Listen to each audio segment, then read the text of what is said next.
Halo teman-teman, selamat datang di YouTube channel aku.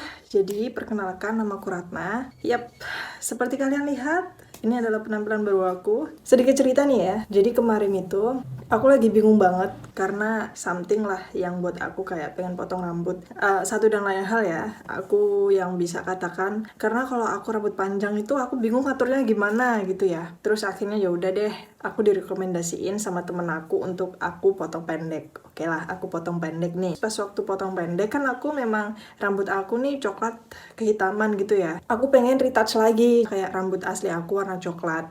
Cuman aku pengen tuh satu tingkat lebih cerah gitu, lebih terang gitu loh. Tapi ternyata keterangan guys. Jadi ya udahlah. Warnanya itu kalau kalian lihat aku pernah bikin story di Instagram yang warna merah itu ya. Menyala itu. Ya udah, ya seperti itulah. Aku nggak pede banget kalau warna merah ada di rambut aku nggak pede banget. Akhirnya ya udahlah aku gelapin lagi. Jadi nanti setelah mungkin 5 kali cuci rambut atau sekitar 2 mingguan kalau aku sabar ya, aku bakal retouch lagi ke warna coklat gitu. Ya udah deh, begitulah intinya cerita drama dari rambut aku yang ini. Di YouTube episode 4 ini, aku bakal bahas tentang hilangnya nenek yang ada di daerah Provinsi Sulawesi Tenggara sana. Udah hilang selama 28 Juli 2024 lalu.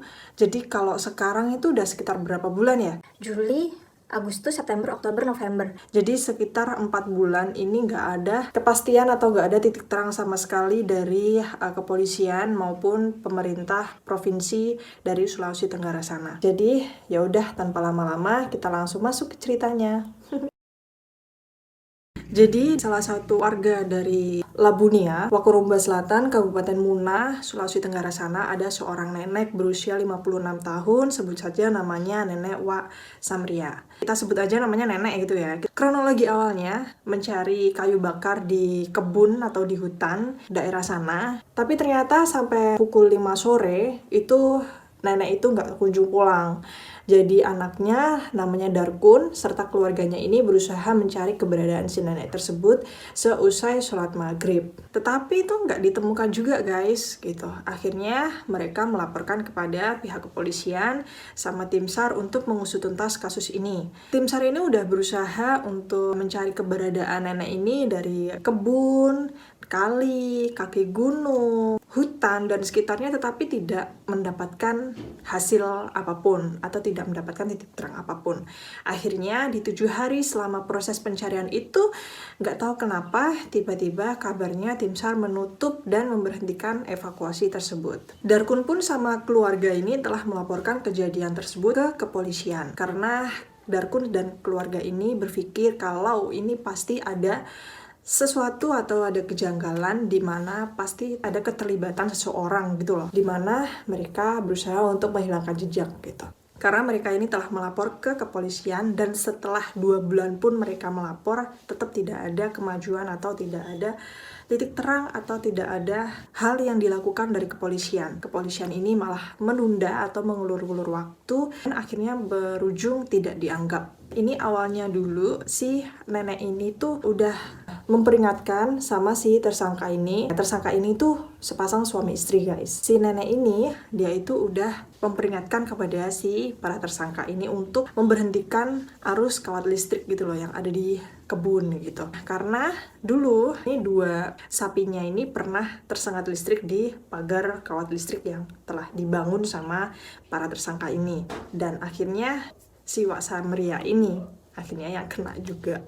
Guys, kalaupun dimakan sama binatang buas, itu pasti ada kecium bau-bau yang gak enak gitu ya. Selain kecium bau yang gak enak, pasti ada meninggalkan jejak kayak kayu bakar, terus kayak sendal gitu pasti ada, dan ini nggak ada gitu loh. Jadi ini yang membuat kayak Darkun sama keluarganya ini kayak ini masih ada yang janggal ini gitu. Di samping itu nih ada intel juga dari Polres yang sudah melakukan investigasi itu, mereka mengatakan bahwa ini pasti ada campur tangan manusia juga. Jadi ini yang membuat janggal. Selang berlalu pada tanggal 13 Agustus 2024 kemarin, mereka si Darkun dan keluarganya ini kembali untuk melaporkan kejadian tersebut kepada pihak kepolisian. Tapi apa respon kepolisian?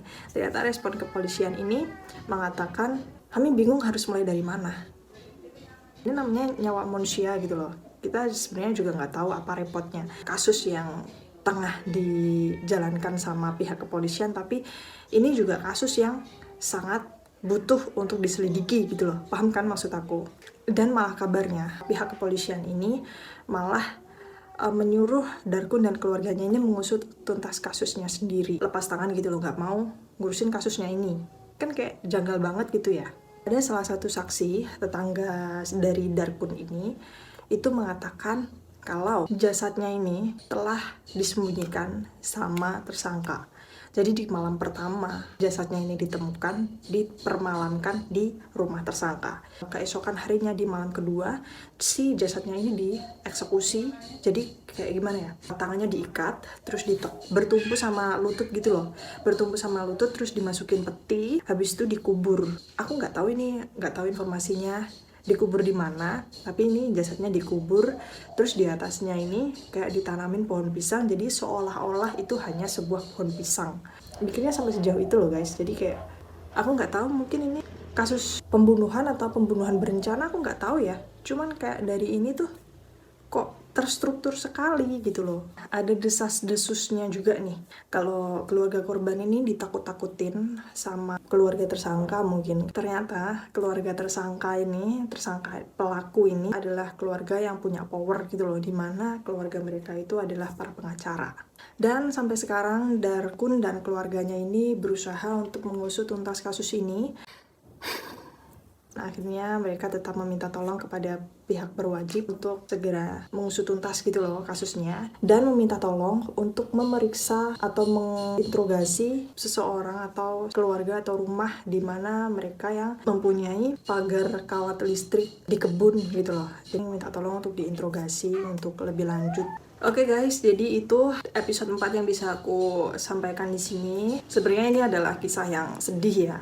Dan aku sendiri mungkin bakal ngelakuin hal yang sama, karena ya gimana pun juga itu nenek kita atau nenek keluarga gitu loh, nenek keluarga korban. Aku nggak mau mengatakan itu. Mungkin kalian tahu aku bakal ngatain apa, bakal berkata apa gitu, tapi aku nggak mau mengatakan itu di sini gitu. Kita doakan saja semoga keluarga korban cepat mendapatkan titik terang dan cepat mendapatkan hasil dari pemerintahan yang berwajib gitu ya. Dan semoga kita dijauhkan juga dari mara bahaya apapun, dan semoga kita tetap sehat dalam lindungan Tuhan Yang Maha Kuasa. Amin. Oke guys, jadi sekian video episode 4 kali ini. Jadi mungkin dari kalian ada yang mau request atau mau cerita tentang pengalamannya, kalian bisa kirim di email aku yang udah aku cantumin di description boxnya. Jadi jangan lupa buat like, comment, terus subscribe, dan jangan lupa share ke teman-teman kalian. Dan I hope you enjoy with this video, dan see you next video. Bye bye.